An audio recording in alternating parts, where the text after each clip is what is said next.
முதல் வாசகம் எரேமியா நூலிலிருந்து வாசகம். அதிகாரம் 20, இறைவசனங்கள் 10 13 முடிய. சுற்றிலும் ஒரே திகில் என்று பலரும் பேசிக்கொள்கின்றார்கள். பழி சுமத்துங்கள், வாருங்கள், அவன்மேல் பழி சுமத்துவோம் என்கிறார்கள். என் நண்பர்கள் கூட என் வீழ்ச்சிக்காக காத்திருக்கிறார்கள். ஒருவேளை அவன் மயங்கிவிடுவான், நாம் அவன்மேல் வெற்றி கொண்டு அவனை பழி தீர்த்து கொள்ளலாம் என்கிறார்கள்.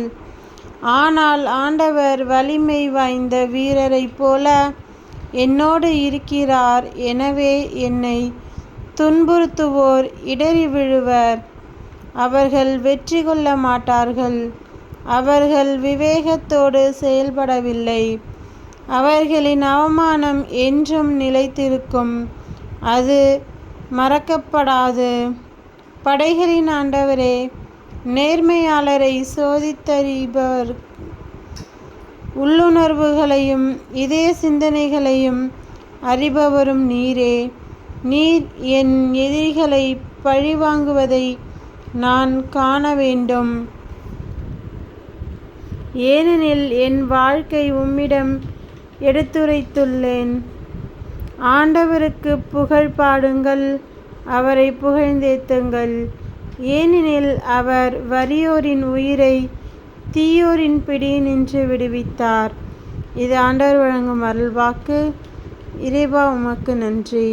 நற்செய்தி வாசகம். புனித யோவான் எழுதிய நற்செய்தியிலிருந்து வாசகம். அதிகாரம் 10, இறைவசனங்கள் 31 42 முடிய. அவர் மேல் எரிய யூதர்கள் மீண்டும் கற்களை எடுத்தனர். இயேசு அவர்களை பார்த்து, தந்தையின் சொற்படி பல செயல்களை உங்கள் முன் செய்து காட்டியிருக்கிறேன். அவற்றுள் எச்செயலுக்காக என்மேல் கல்லெறிய பார்க்கிறீர்கள் என்று கேட்டார். யூதர்கள் மறுமொழியாக, நற்செயல்களுக்காக அல்ல, இறைவனை பழித்துரைத்ததற்காகவே உன்மேல் கல்லெறிகிறோம். ஏனெனில் மனிதனாகிய நீ உன்னையே கடவுளாக்கிக் கொள்கிறாய் என்றார்கள். இயேசு அவர்களை பார்த்து, நீங்கள் தெய்வங்கள் என நான் கூறினேன் என்று உங்கள் மறைநூலில் எழுதியுள்ளது அல்லவா? கடவுளுடைய வார்த்தையை பெற்று கொண்டவர்களே தெய்வங்கள் என்று சொல்லப்படுகிறார்கள். மறைநூல் வாக்கு என்றும் அழியாது. அப்படியானால் தந்தையால் அர்ப்பணிக்கப்பட்டு அவரால் உலகுக்கு அனுப்பப்பட்ட நான் என்னை இறைமகன் என்று சொல்லிக் கொண்டதற்காக இறைவனை பழித்துரைக்கிறாய் என நீங்கள் எப்படி சொல்லலாம்? நான் என் தந்தைக்குரிய செயல்களை செய்யவில்லை என்றால் நீங்கள் என்னை நம்ப வேண்டாம்.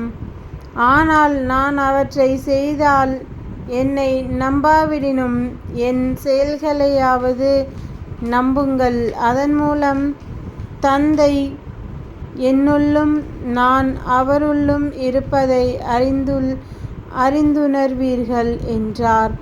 இதை கேட்டு அவர்கள் அவரை மீண்டும் பிடிக்க முயன்றார்கள். ஆனால் அவர்கள் கையில் அகப்படாமல் அவர் அங்கிருந்து சென்றார். யோர்தானுக்கு அப்பால் யோவான் முதலில் திருமுழுக்கு கொடுத்து வந்த இடத்திற்கு இயேசு மீண்டும் சென்று அங்கு தங்கினார். பலர் அவரிடம் வந்தனர். அவர்கள், யோவான் அரும் அடையாளம் எதையும் செய்யவில்லை, ஆனால் அவர் இவரை பற்றி சொன்னதெல்லாம் உண்மையாயிற்று என பேசிக்கொண்டனர். அங்கே பலர் அவரிடம் நம்பிக்கை கொண்டனர். இது கிறிஸ்துவின் நற்செய்தி. கிறிஸ்துவே, உமக்கு புகழ்.